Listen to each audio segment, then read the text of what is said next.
Welcome back. As we earlier said, we're going to be talking about the flourishing tourism that is taking place inside the Red Sea Resort and other parts of charming places in Egypt, and how there is no occupancy in even one single room or a few rooms inside hotels in the Red Sea Resort because of the weather and because of the security and so many beautiful reasons that at that time of the year. And on that particular topic, we are delighted to be having with us Dr. Yehya Abdul, the tourism consultant. Good morning, Dr. Abdul. Good morning, Ms. Dina. How are you? How are you doing, sir? So how many promotion campaigns affect the flow of tourism to and from Egypt, and particularly in the Red Sea? I mean, the Red Sea is very popular to some nationalities. We have encountered that personally. So justify that and explain to us how does that happen? Well, really, the Ministry of Tourism and Antiquities, it has a solid strategy for promoting and marketing, the Egyptian resort destinations.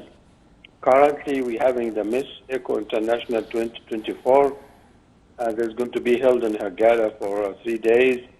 This is like one of the top Egyptian resorts worldwide. And the 65 Miss Universe, representing like really 1/3 of the world. Currently, they are visiting the Giza necropolis, then traveling to Fayoum to visit Wadi Rayyan and the village of Tunis, famous for its arts and crafts. We fly to Luxor where they enjoy a night cruise. Then for 3 days, the proceedings will be held. And on the 28th, there's going to be a gala festival and celebration, selecting, like the 2024 Miss Eco Universe, So this is one of the, promotion venues, like the ministry is conducting.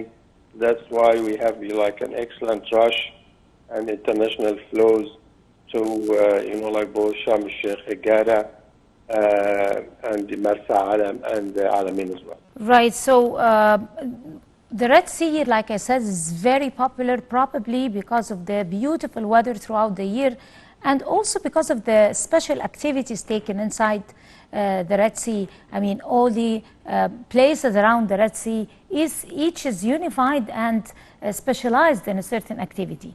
Because we have other beautiful places like Alamein or Sahel or other places. However, Red Sea is gained some popularity amongst people. If you like to elaborate. Of course, as you know, it will be like freezing in Europe and parts of Asia. So that's why we like charter flights and scheduled flights. They bring hundreds of thousands of visitors from Central Europe and from Asia, for example, from China, from Russia, from Germany, Poland, all these countries, they love, to go and spend a week. And this, again, 2 days ago, the world was celebrating the World Heritage Day on April 18. And this is organized by ECOMOS, So this incorporates promotional, campaigns for Egypt and the Red Sea and Sharm el-Sheikh and then Marsa Alam and the Greco-Roman Museum Alexandria, the Luxor, the Coptic, the Geir Anderson, all of them are promoting heritage and archaeology and historical sites of Egypt. Of course, for each year or each season, there is a certain promotional campaign, and also there are seasons for every nationality. It's common knowledge in tourism. There are seasonally, tourists that come over to the Red Sea. Talk to us about that, and how does the seasons affect the attraction of tourists? Really, of course, the winter season, attracts large volume of visitors, especially, they come from Europe when it is like -20, and they stay for long durations. Maybe they stay for a month, 2 weeks, 3 weeks. Them arrive through international cruises as well as charter flights. So winter is a heavy season, for the Red Sea resorts, extending from, Bernice all the way up to Sharm el-Sheikh and Dahab and Weba. And again, in the summer, it's an excellent resort. So it's becoming a year-round resort, and we receive hundreds of thousands, from Asia, from Central Europe, and from international emerging markets as well. Right. Talk to us about the efforts spent by the Ministry of Tourism and sectors, different sectors, to be able to promote and launch different campaigns, touristic campaigns, and different programs, touristic programs. What exact touristic programs are taken at that time of the year? Well, we participate at least in 25 international air travel exhibitions and trade shows. For example, early May, like is going to be the Arab travel market held in Dubai, and this is an international one. And apart from that, like there is again a great museum in Gamaleya. It belongs to Naguib Mahfouz, the well-known, like Nobel Prize, and he has been receiving, like awards and citations from Latin American countries, from Madrid. And yesterday I got a call from Mr. Hamdi Zaki. He's a famous Egyptologist in Madrid, and in May he's going to be dedicating more awards. And we have, like 1 million students, like in universities, colleges, and institutions. So really they are conducting campaigns now at Mascom, Cairo University, like Mishkat and Earth. We have really to, like direct our young men and people to like be involved in tour guidings and promotion and publicity, because this is a major project for the whole country, not only the Ministry of Tourism. Yes, of course. So talking also about how is that reflected also come over to these places. I mean, when they usually it's enough to spend some time, your vacation holiday, in such a charming weather like that. So add to that also the friendly spirit of the Egyptians, the nature of the place, and also the programs, unique programs that they do not find it in anywhere else, because of its nature. So how is that reflected over them as a message to the whole world? Really, you have been, like following, like the social media and influencers like worldwide come and like to go to popular places, to Al-Azhar, Al-Mu'izz, Luxor, Aswan, Alexandria, Fiwa, and mix, like with the regular people, and they show, like how they eat in our, like local restaurants, sit in the cafe, participate like in the games and attractions. So, like travelers to Egypt, they enjoy the spirit, like with the people and the hospitality, as you already mentioned. So this is really the greatest attraction, because of course people, they have, like their planned itineraries and tours and museums. This is the formal part of it, but really the non-formal part is mixing with the people and talking to them, shopping, entertainment. So that's why it's making Egypt, like a popular destination worldwide. Right.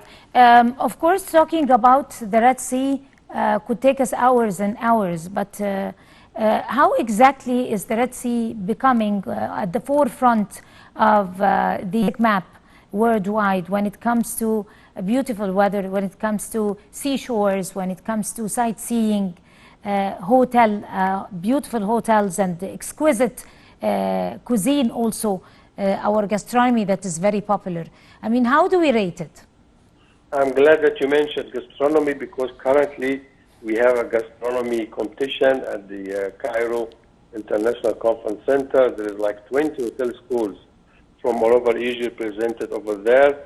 And this, like Miss Eco Universe, it's organized by a local, like ownership, like of a great resort over there, in association, of course, with the Ministry of Tourism and Antiquities.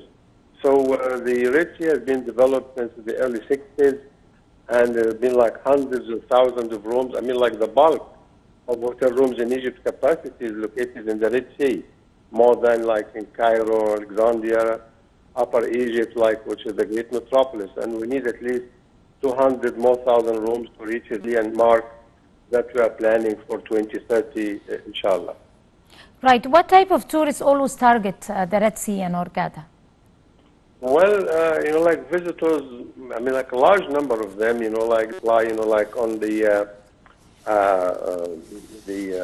non-scheduled charter flight, because, like it generates like from Milano, from Switzerland, from Germany, from Brussels, from all over. And it's like about 4 hours flight, and they spend 1 week. And the airfares are budget ones, like, so it's not expensive. And they take like half-board accommodations and then they enjoy, like the fishing, the snorkeling, the diving, the parasailing. So it's very attractive for them. And some of them, they would come like 2 or 3 times a year, because of the cost of the trip and because of the atmosphere and the memories that they carry out, like when they leave the resort. Right. Let's also remind our viewers also, and most of the Egyptians watching us, that the European Safety and Security Authority, they hailed the efficiency of the Egyptian and traffic airspace after some other countries' airspace was closed. The effect of that over the flow. That's true, like, of course, within the past 4 days, there was, like tornadoes, hurricanes, like in the Gulf region, the GCC. And thank God, like the air traffic was directed to Egypt, and there was like conflict again in the tensions in the region. So both events, like Egypt was like the pathway for traffic from the north to the south and the other. And this has been hailed by the IATA and other world associations as well, because our air traffic controllers, like they were so, like efficient, and alert. So really, they directed well at the airline and navigation traffic in a professional way, and this has been recommended by the whole world. Right. On that note, of course, Dr. Yehya Abdul, the touristic consultant, would like to thank you so much, sir. And you have a good day. And with this, we come to the end of this edition of The Breakfast Show. Many thanks to all of you. Until we see you again tomorrow morning, that's a goodbye.